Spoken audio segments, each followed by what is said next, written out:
The morning sun touched the old church windows, painting the wooden benches with soft gold light. The air smelled of roses and perfume. Everyone was dressed in their finest clothes, whispering with excitement. It was supposed to be the happiest day of her life. Emma stood near the mirror in her white gown, holding her newborn baby close to her chest. The baby's tiny hands moved gently, her soft cries echoing through the quiet room.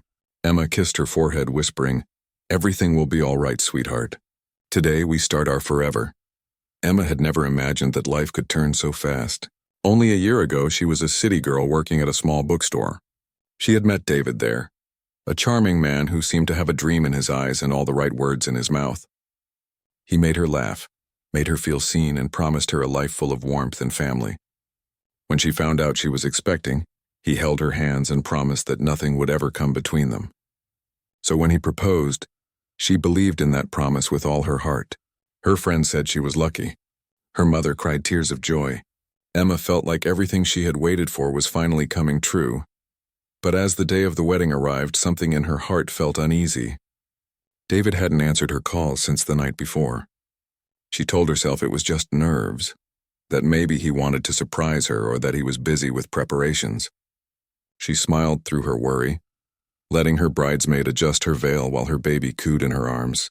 The baby, only a few weeks old, had David's eyes, the same shade of warm brown that had once made her feel safe. Now, looking into those tiny eyes, she tried to silence her fears. Guests began to arrive. The music started softly in the background. Emma could hear laughter from the hall, the shuffle of chairs, the clink of glasses. Her heart pounded faster. She was ready. Everyone was waiting for the moment the groom would walk in. She stood by the door with her baby, her dress flowing like white silk around her. But as the minutes passed, a strange silence filled the church. The whispers began, first curious, then worried. Emma looked around, searching every corner. Her maid of honor checked her phone again and again, shaking her head. The priest looked at Emma with kind but uncertain eyes. The guests exchanged glances, some trying not to stare. An hour passed, then two. The flowers started to wilt a little under the heat. The baby began to fuss, and Emma's hands trembled as she rocked her gently. When she finally realized he wasn't coming, she didn't cry in front of everyone. She simply took a deep breath, kissed her baby again, and whispered, "It's okay, my love. We'll be fine." Then she turned and walked out of the church, her white dress dragging lightly against the floor, leaving behind the flowers, the guests, and the dream that never began. Outside, the afternoon sun was blinding. She walked down the church steps, each step heavier than the last. A few people followed her, trying to comfort her, but she didn't want to talk. The baby's soft breathing kept her grounded. All she could think was how to go on from here, where to go, what to do. She didn't have the answers. Her parents had passed years ago, and her only family was far away. The world suddenly felt too big and too quiet.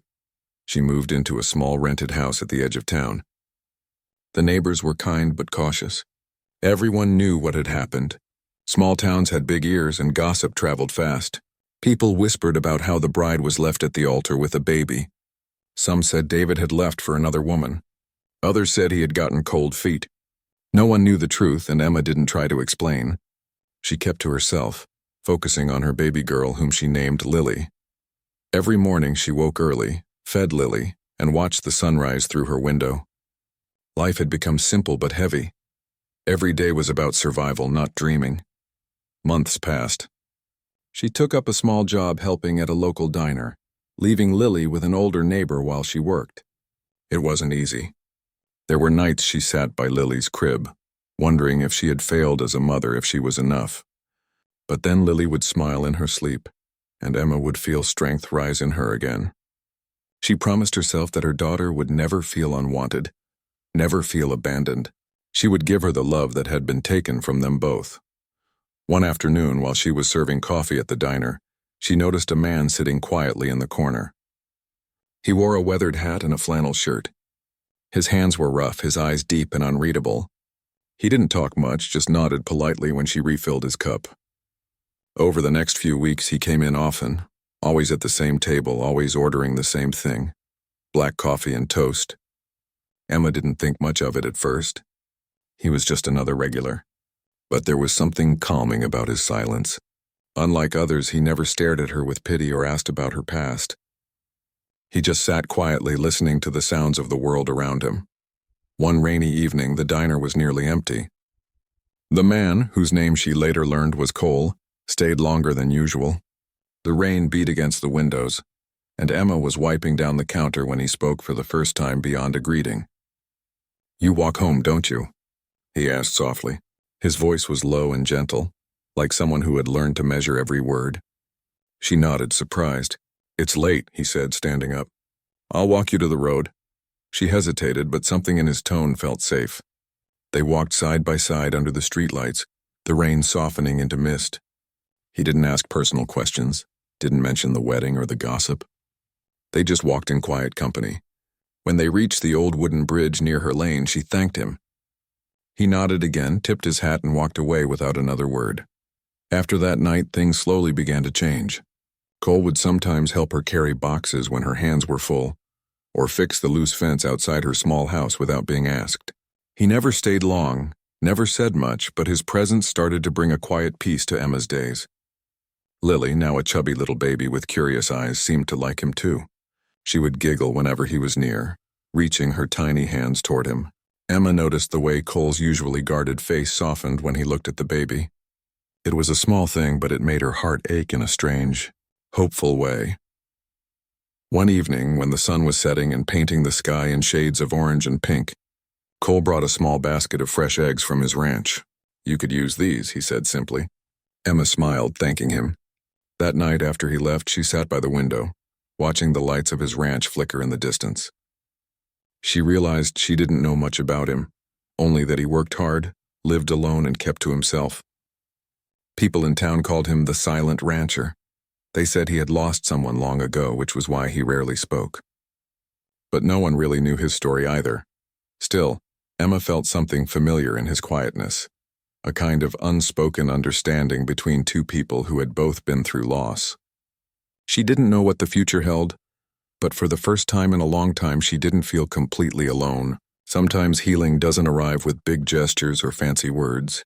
Sometimes it walks quietly into your life, like a man who says little but shows up when the world has turned its back. As autumn came, the leaves around the small town turned golden and the air grew cool. Emma would see Cole from afar, working with his horses, his figure strong against the fading light. She didn't know what would happen next or why their paths had crossed, but deep down she felt that life was slowly stitching itself back together, one quiet act of kindness at a time.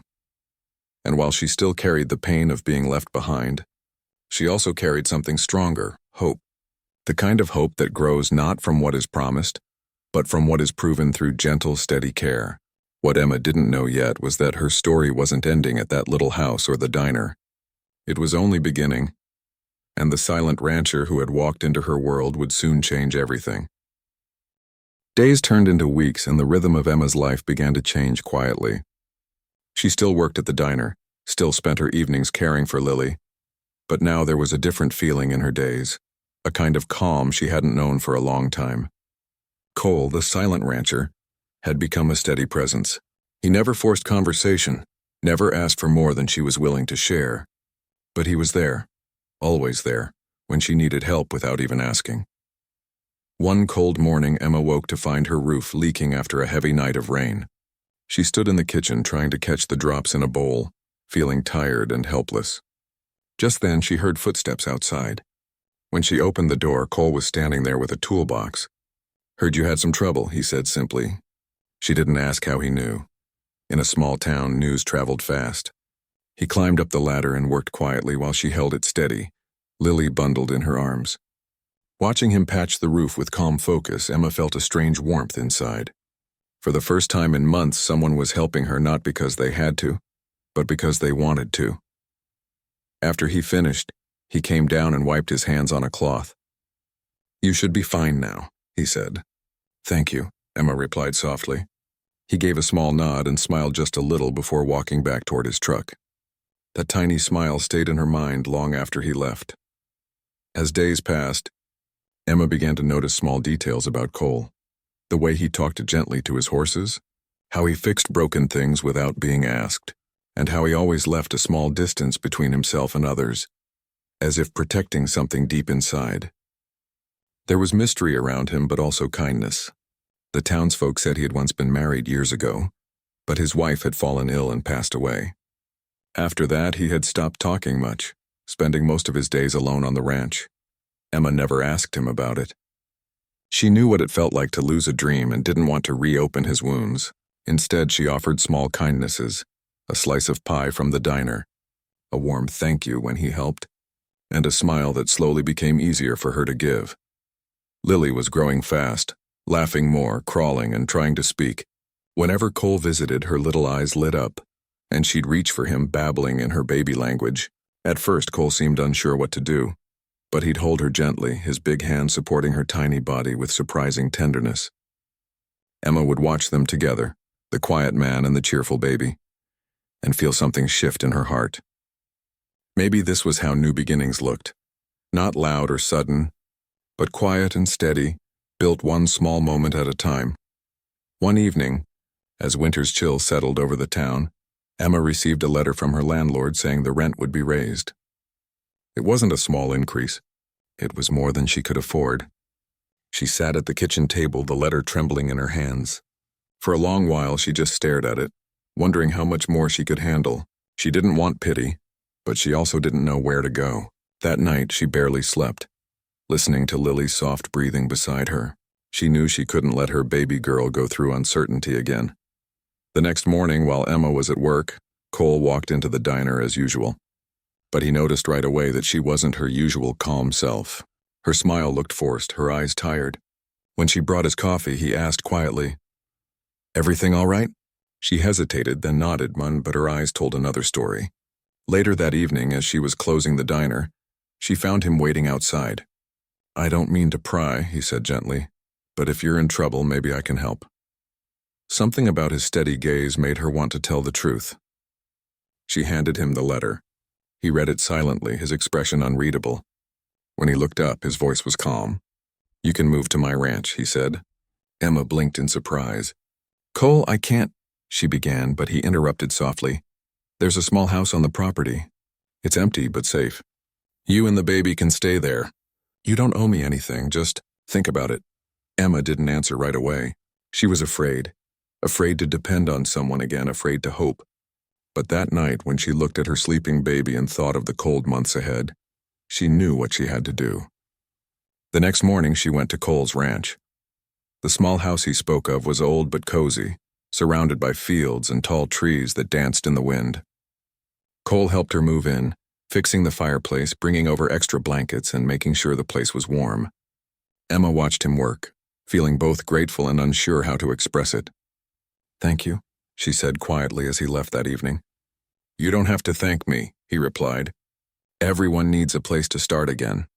Life on the ranch slowly began to heal the broken parts of Emma's heart. She found peace in simple routines, feeding the chickens, hanging laundry under the sun, and watching Lily play in the grass. Sometimes Cole would stop by with fresh milk or vegetables.